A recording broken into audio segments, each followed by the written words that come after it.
نپولین سوم فرانس کا جو بادشاہ تھا، اس نے اپنے ہاں مہمانوں کی درجہ بندی بنا رکھی تھی۔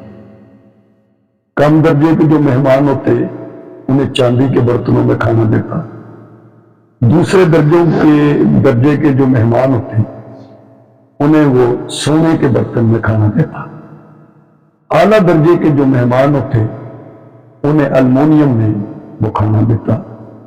اور 1 صدی پہلے یہ سونے سے زیادہ قیمتی دھات سمجھی جاتی تھی۔